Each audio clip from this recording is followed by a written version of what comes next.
નમસ્કાર મિત્રો, સ્વાગત છે આપ સૌનું આપણી સહિયારી ચેનલ ગુજરાતી જીકેની જમાવટમાં। તો મિત્રો, આજના વિડીયોમાં આપણે પાર્ટ ટાઈમ કર્મચારીઓને વર્ગ 4ના કર્મચારી બનાવવા માટે રાજ્ય સરકાર દ્વારા અતિ મહત્વપૂર્ણ જે નિર્ણય લેવામાં આવ્યો છે તે નિર્ણય વિશે જાણીશું। જાણીએ કે દેશની કઈ રાજ્ય સરકાર દ્વારા પાર્ટ ટાઈમ કર્મચારીઓને વર્ગ 4 કર્મચારીઓની જેમ દૈનિક વેતન મેળવનારા કર્મચારીઓ બનાવવામાં આવશે અને જેના માટે સરકારે એક શરત પણ મૂકી છે। આ શરત શું છે તેને લઈ અને આજના વિડીયોમાં વિગતવાર ચર્ચા કરીશું, તો વિડીયોના અંત સુધી આ બન્યા રહો। તો મિત્રો, આ રાજ્ય સરકારના પાર્ટ ટાઈમ કર્મચારીઓ આનંદો, કારણ કે સરકાર દ્વારા આ પાર્ટ ટાઈમ કર્મચારીઓને વર્ગ 4ના કર્મચારીઓની સમકક્ષ હવે દૈનિક વેતન આપવામાં આવશે, જેના માટે સરકારે આ શરત પણ મૂકી છે। જાણીશું કઈ શરત મૂકી છે તેને લઈને વિડીયોમાં વિગતવાર ચર્ચા કરીશું, તો વિડીયોના અંત સુધી આ બન્યા રહો। જો આપ અમારી ચેનલમાં પહેલીવાર વિડીયો જોતા હોય તો ચેનલને લાઇક, શેર, સબસ્ક્રાઇબ કરી લો, જેથી કરીને અમારી ચેનલ પર મૂકવામાં આવતા આવા કોન્ટ્રાક્ટ કર્મચારી, માનદ વેતન કર્મચારી, પાર્ટ ટાઈમ કર્મચારી તેમજ સરકારી કર્મચારી વગેરેના પગાર વધારાના સમાચાર તમને અમારા ચેનલના માધ્યમથી સરળતાથી ઉપલબ્ધ થઈ જાય। તો રાજ્ય સરકાર દ્વારા ગઈકાલે એટલે કે સોમવારે મુખ્યમંત્રીની અધ્યક્ષતામાં મળેલી કેબિનેટ બેઠકમાં ઘણા મહત્વપૂર્ણ નિર્ણય લેવામાં આવ્યા હતા, જેમાં મિત્રો રાજ્ય સરકારના વિવિધ વિભાગો, બોર્ડ, નિગમ, કોર્પોરેશનો અને રાજ્ય સરકારના હસ્તગતની સ્વાયત્ત સંસ્થાઓમાં કામ કરતા પાર્ટ ટાઈમ કર્મચારીઓને હવે વર્ગ 4 કર્મચારીઓની જેમ દૈનિક વેતન મેળવનારા કર્મચારીઓ બનાવવામાં આવશે, જેના માટે સરકારે આ શરત મૂકી છે। તો વાત કરીશું મિત્રો હિમાચલ પ્રદેશની, તો હિમાચલ પ્રદેશના સુખવિન્દરસિંહ સુખુ સરકાર દ્વારા ગઈકાલે સુખવિન્દરસિંહ સુખુ સરકારની અધ્યક્ષતામાં યોજાયેલી કેબિનેટ બેઠકમાં ઘણા મહત્વપૂર્ણ નિર્ણયો લેવામાં આવ્યા હતા। બેઠકમાં 7 વર્ષથી વિવિધ વિભાગોમાં પોસ્ટ કરાયેલા પાર્ટ ટાઈમ કર્મચારીઓ, ચોથા વર્ગના કર્મચારીઓ અને દૈનિક વેતન મેળવતા કર્મચારીઓને હવે મિત્રો ચોથા વર્ગના કર્મચારીઓ બનાવવાનો નિર્ણય લેવામાં આવ્યો છે।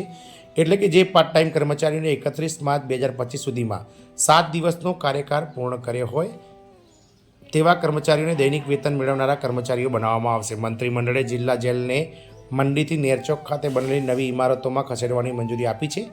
મંડી ખાતેના હાલના જિલ્લા જેલ સંકુલને મહિલા કેદીઓ માટે ખુલ્લી જેલમાં રૂપાંતરિત કરવામાં આવશે। આ ઉપરાંત રાજ્ય પસંદગી પંચને વિવિધ ભરતી પરીક્ષાઓ માટે પરીક્ષા ફી નક્કી કરવા માટે અધિકૃત કરવામાં આવ્યા હતા। મંત્રીમંડળે વિવિધ સરકારી વિભાગોમાં ખાલી જગ્યાઓની માંગણી, પસંદગી પ્રક્રિયા અને નિમણૂકની ઓફર જારી કરવા અંગે એક નવી માર્ગદર્શિકાને મંજૂરી આપી છે, જ્યાં માંગણીનો તબક્કાવાર પૂર્ણ થઈ ગયો છે। ભવિષ્યની નિમણૂકો માટે આ પાસાઓ પર વિચાર કરવા માટે કેબિનેટ પેટા સમિતિની રચના કરવાનો પણ નિર્ણય લેવામાં આવ્યો છે।